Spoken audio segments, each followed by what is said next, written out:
الحمد لله رب العالمين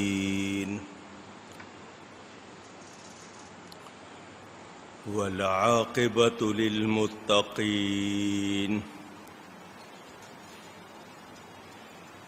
والصلاة والسلام على رسوله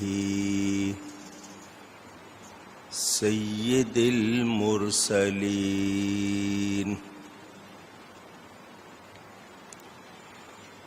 رحمة للعالمين شفيع المذنبين سيد الأولين والآخرين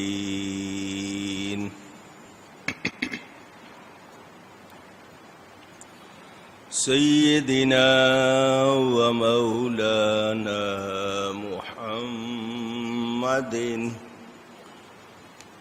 رسول رب العالمين وعلى آله وصحبه أجمعين. أما بعد فأعوذ بالله من الشيطان الرجيم. بسم الله الرحمن الرحيم.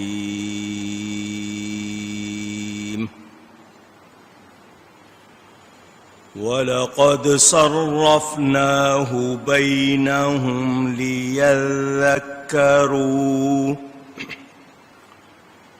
فأبى أكثر الناس إلا كفورا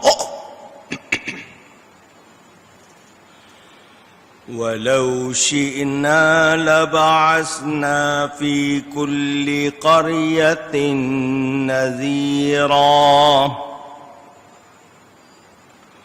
فلا تطع الكافرين وجاهدهم به جهادا كبيرا.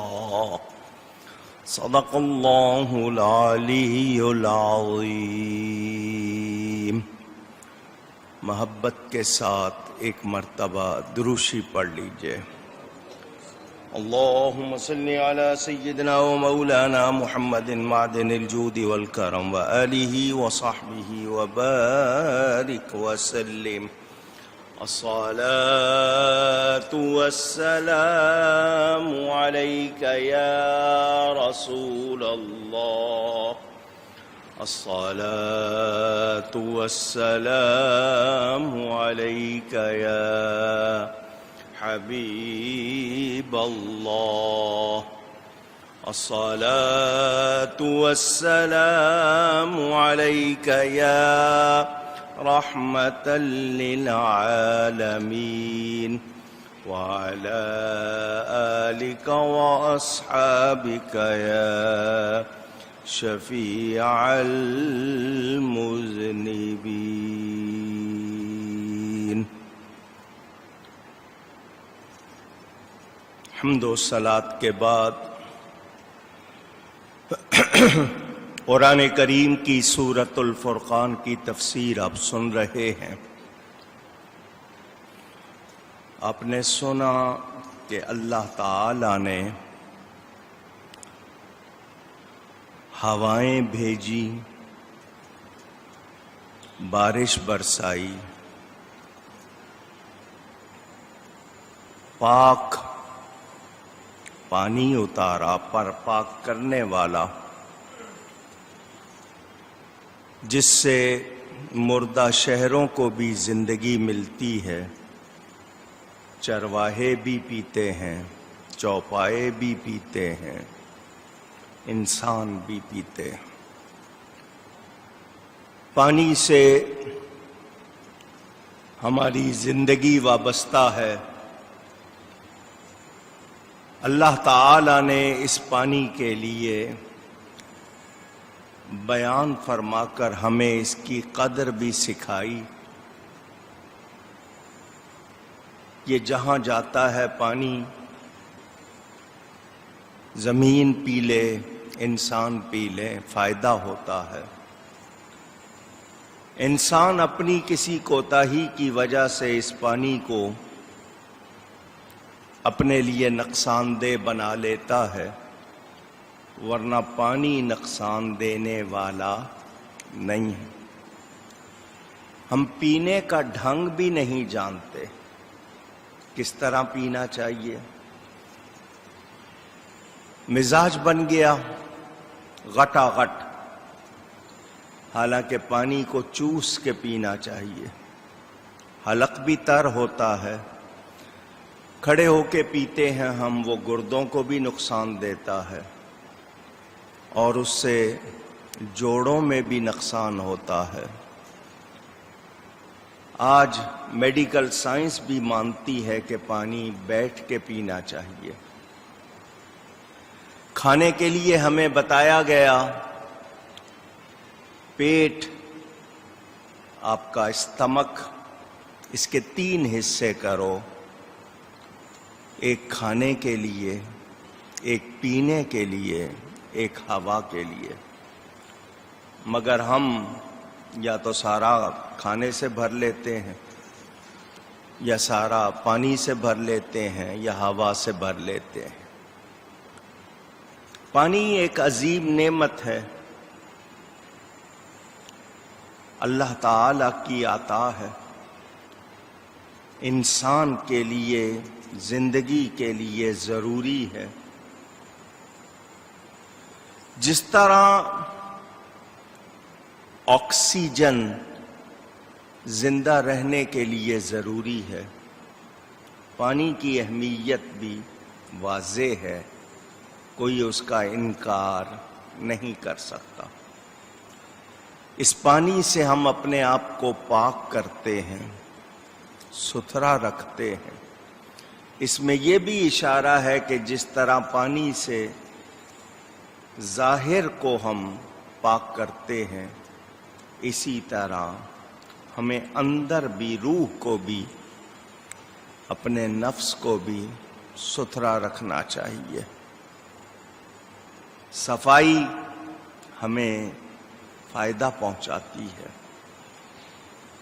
کپڑے صاف ہوں، جسم صاف ہو، باوضو رہیں، اس کو وسعت رزق، اپنے رزق کو بڑھانے، کشادہ کرنے کا ایک سبب بتایا گیا۔ جیسا کہ روایتوں میں آتا ہے، تم اپنے آپ کو ہمیشہ صاف رکھو، تمہارے رزق میں وسعت بھی ہوگی، برکت بھی ہوگی۔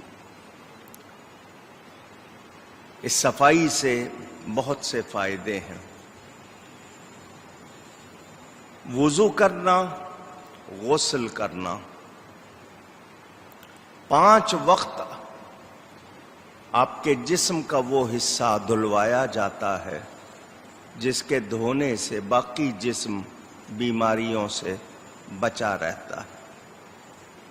حضور صلی اللہ علیہ وسلم نے ایک درخت کی شاخ کو پکڑ کے خوب ہلایا، موسم تھا پت جھڑ کا، بہت پتے گرے۔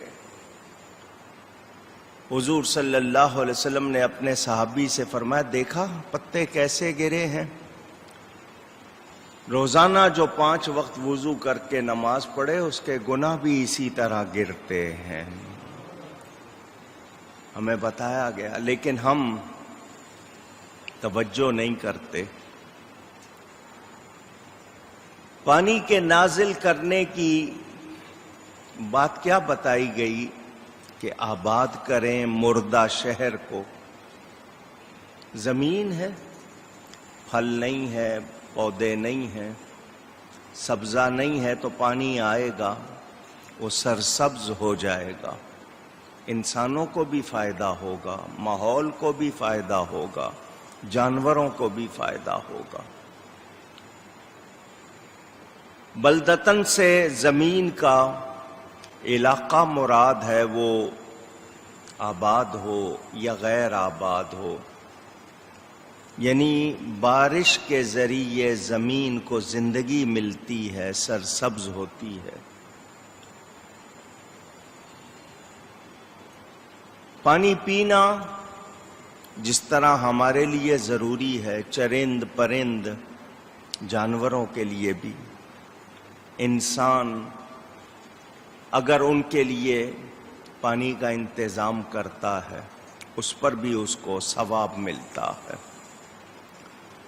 لوگ چھوٹے چھوٹے برتن بھر کے رکھ دیتے ہیں، پرندے پی لیں گے، جانور پی لیں گے، آپ کو اس پر ثواب بھی دیا جاتا ہے۔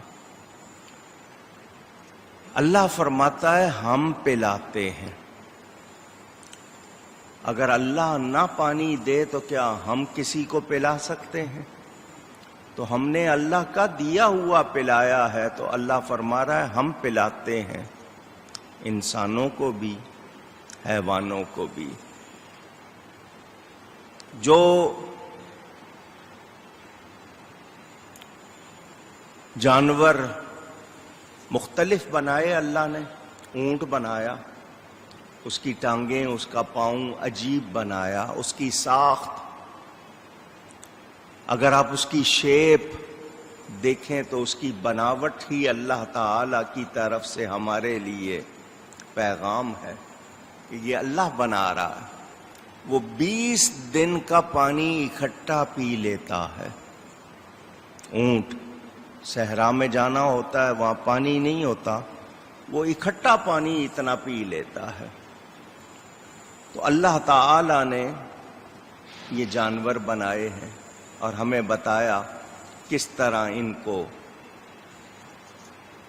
اللہ تعالی نے ان کے کھانے پینے کا انتظام کیسے کیا۔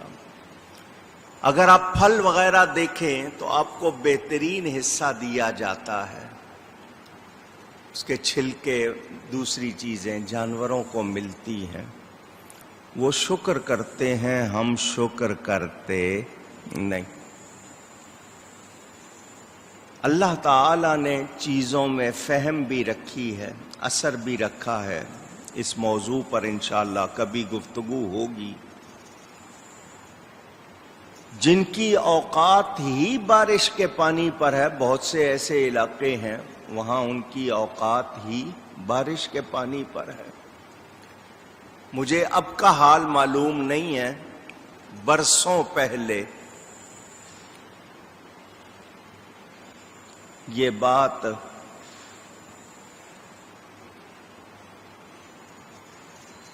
مشہور تھی، 1200 جزیرہ، کتنا مالی علاقہ ہے، مالدیپ بھی کہتے ہیں، 1200 کے قریب وہاں پر جزیرے، پانی پانی سمندر کا، لیکن پینے کا پانی ان کے پاس نہیں، وہ پینے کے لیے بارش کا پانی جمع کرتے تھے۔ وہاں کا ایئرپورٹ ایک جزیرے پر، رن وے ایک جزیرے پر، وہاں سے مسافروں کو وہاں لے کے جانا، اتنا پانی ارد گرد مگر پینے کا پانی نہیں، تو وہ بارش پہ گزارا کرتے۔ کچھ لوگ ایسے علاقے آج بھی آپ کے ہاں تھر وغیرہ میں پانی کا انتظام آپ کی گورنمنٹ نہیں ہونے دیتی، حالانکہ پڑوس میں ہی انڈیا ہے، انہوں نے نہر بنا دی، اپنے اس علاقے کو انہوں نے سرسبز بھی کر دیا۔ ہمارے ہاں اس پہ سیاست کی جاتی ہے، لہٰذا جب پیسے جیبوں میں جائیں گے تو پھر لوگوں پہ تو خرچ نہیں ہوں گے۔ تو وہاں کہیں نہریں ہیں، کہیں دریا ہیں، اللہ تعالی نے یہاں پر چوپایوں کا ذکر کیا، 4 پاؤں والے جانور، پرندے تو اڑ کے بھی چلے جاتے ہیں، ڈھونڈ لیتے ہیں پانی، تو بتایا گیا ایسے جانور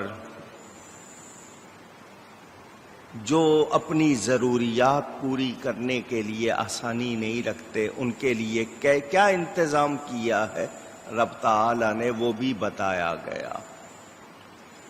پہلے ذکر کیا گیا جانوروں کا، پھر ذکر کیا آدمیوں کا۔